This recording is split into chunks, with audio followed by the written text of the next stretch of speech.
मैं अभिसार शर्मा। इस औरत को देख रहे हैं, बेबस जमीन पर बैठी हुई है। उसका पूरा आशियाना जो है वो तबाह कर दिया है भारतीय जनता पार्टी की एमसीडी ने। सुप्रीम कोर्ट का आदेश आ चुका था दोस्तों। सुप्रीम कोर्ट ने कहा कि जो एमसीडी जहांगीरपुरी में बुलडोजर के जरिए अवैध मकान तोड़ रही है उस पर रोक लगाने के आदेश, मगर जैसे कि एएनआई की खबर कह रही है, सुप्रीम कोर्ट के आदेश के बावजूद यह कार्रवाई जारी रही। आज मैं देश के प्रधानमंत्री और देश के गृह मंत्री से एक सवाल पूछना चाहता हूं। यह भारतीय जनता पार्टी का कैसा अहंकार है कि आपके लिए सुप्रीम कोर्ट के आदेश भी मायने नहीं रखते हैं। इस तरह से भारतीय जनता पार्टी की एमसीडी सुप्रीम कोर्ट की अवमानना करेगी। इस तरह से आप कंटेम्प्ट ऑफ सुप्रीम कोर्ट करेंगे। चलिए, मैं समझ सकता हूं इन गरीबों के आंसू आपके लिए कोई मायने नहीं रखते हैं, क्योंकि वो गरीब लगातार कह रहे थे कि हम तो 20 साल से यहां रह रहे हैं। मैं जानता हूं आप लोगों में से कई लोग क्या कहेंगे कि भाई ये अवैध मकान थे, इलीगल मकान थे, इन्हें तो गिरना ही था। बिल्कुल सही कहा आपने, मगर भारतीय जनता पार्टी का अवैध मकानों के बारे में अंदाजे बयां कुछ और था। 2014 का यह फरमान देखिए साहब, यह खबर देखिए। भारतीय जनता पार्टी कह रही है कि 2014 तक जिन लोगों के मकान बन गए, बेशक वो अवैध हों, उन्हें जो है वैध किया जाए, रेगुलराइज किया जाए। 2019 को चुनावों से पहले जो इर्रेगुलर कॉलोनीज हैं, अवैध कॉलोनियां हैं, उनको रेगुलर करने को लेकर आप एक फरमान लेकर आए थे, आप एक प्रस्ताव लेकर आए थे। इन्होंने जो दिल्ली विधानसभा के चुनाव थे उससे पहले एक नारा भी लगाया था कि जहां झुग्गी वहां घर, यानी कि इलीगल कॉलोनीज के बाद जो झुग्गियां अवैध तौर पर हैं उन्हें वैध करने के पक्ष में भाजपा थी। मगर आपने इस तरह से बुलडोजर से रौंद दिया कई आशियानों को। और आज तक की इस खबर के मुताबिक जो इस वक्त आप अपने स्क्रीन पर देख रहे हैं, वहां पर कई ऐसे लोगों के घर भी तोड़ दिए गए जिनके पास कागज थे। और हां, तंज मत कसिए, ये कागज थे किसी गुप्ता जी के पास। किसी गुप्ता जी की दुकान तोड़ दी गई है। वो क्या कह गए हैं हमारे वो इंदौर वाले चचा कि लगेगी आग तो आएंगे घर कई जद में। यहां पर सिर्फ हमारा मकान थोड़ी है। कितने शर्म की बात है दोस्तों कि सुप्रीम कोर्ट के आदेश के बावजूद इस तरह की चीजें हो रही हैं। मैं आपको बता दूं, न्यूज क्लिक वहां मौजूद था। मेरे सहयोगी रवि कौशल आप तक ये रिपोर्ट भेज रहे हैं, देखिए।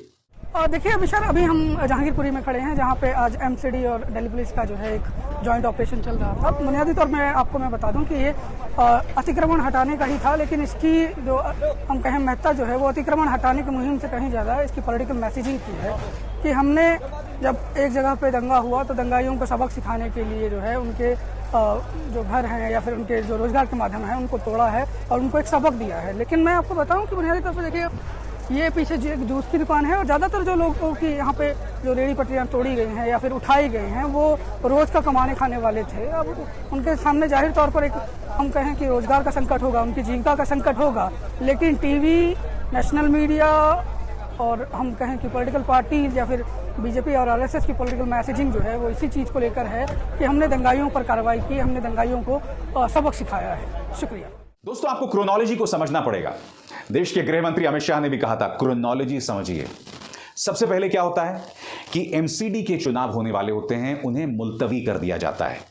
फिर लोकसभा में तमाम जो एमसीडीज हैं उन्हें एक कर दिया जाता है। उसके बाद हनुमान जयंती होती है।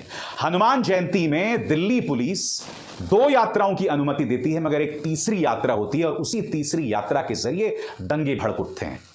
मुसलमान निशाने पर आ जाता है और उसके बाद यह शख्स आदेश गुप्ता अपने इस खत में कहता है कि जहांगीरपुरी में बुलडोजर चला दिया जाए। मैं ये जानकारियां आपको क्यों दे रहा हूं? मैं आपको जानकारी इसलिए दे रहा हूं कि ये जो सारी कवायद हो रही है ना, जहांगीरपुरी में हिंसा से लेकर अब तक, इस सब के पीछे कहीं ना कहीं एमसीडी के चुनाव हैं और कहीं और नहीं।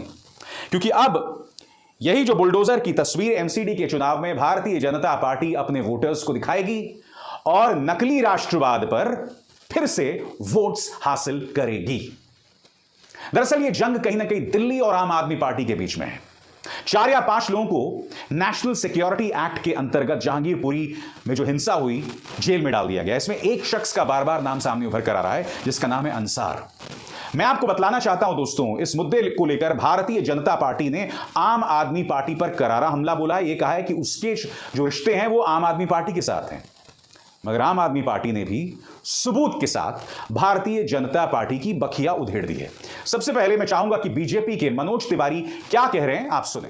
दिल्ली के जहांगीरपुरी इलाके में जो दंगा हुआ, हनुमान जन्मोत्सव पर जो अटैक हुआ, गोलियां चली, उसका मास्टरमाइंड अंसार आम आदमी पार्टी का कार्यकर्ता पाया गया है। सारे फोटो आ गए हैं, प्रमाण आ गए हैं, सब कुछ। और थोड़े दिन पहले दिल्ली में जो दंगे हुए, उसका मास्टरमाइंड आम आदमी पार्टी का पार्षद ताहिर हुसैन पाया गया था। क्या आम आदमी पार्टी कोई दंगा फैक्ट्री चला रही है? सबको पता है कि अवैध घुसपैठिए दिल्ली में, दिल्ली पुलिस के लिए, कानून व्यवस्था के लिए बड़ी चुनौती बने हुए हैं। सीएए, उसके विरोध के समय तरह तरह के अपराधों में लिप्त, और आम आदमी पार्टी का इनसे बहुत प्रेम भाव है। वो उनके पार्टी के लिए काम करते हैं, पदों पे आते हैं, उनको बड़ी आसानी से उनके वोटर आईडी कार्ड बन जाते हैं, उनके आधार कार्ड बनते हैं। जरूरत है कि अब इस एंगल से भी जांच होनी चाहिए, क्योंकि यह सामान्य बात नहीं है कि दिल्ली में जो भी दंगे की घटना हो रही है, बड़ी आपराधिक घटना हो रही है, उसका मास्टरमाइंड आम आदमी पार्टी का ही पाया जा रहा है। अब दोस्तों मैं आपको बतलाना चाहूंगा कि आतिशी जो कि विधायक हैं और आम आदमी पार्टी के नेता हैं, उन्होंने बाकायदा ये 4 तस्वीरें पेश की हैं। इन चारों तस्वीरों में आप देख सकते हैं अंसार दिखाई दे रहा है भारतीय जनता पार्टी के नेताओं के लिए कैंपेनिंग करता हुआ।